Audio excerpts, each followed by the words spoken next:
From complexity to simplicity, we have made maths easy. Welcome to Philemathics series. Subscribe now and let's make mathematics an exciting journey together.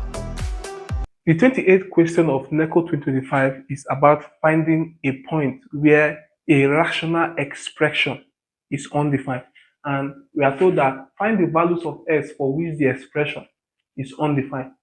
It's simply to find where the denominator is 0, because we know that numbers like 4 over 0 minus 5 over 0, they are all undefined. And so to find where this is undefined is to equate the denominator to be 0. So 4x squared minus 196 equals 0. 4x squared, take this to the right, 196, and divide both sides by 4. That x squared will be 4 here is 4. Remainder 3 into 36 is 9. And so to find x is to take the square root of both sides, which is plus or minus square root of 49. And this is plus or minus 7. And that's C. Thank you for watching.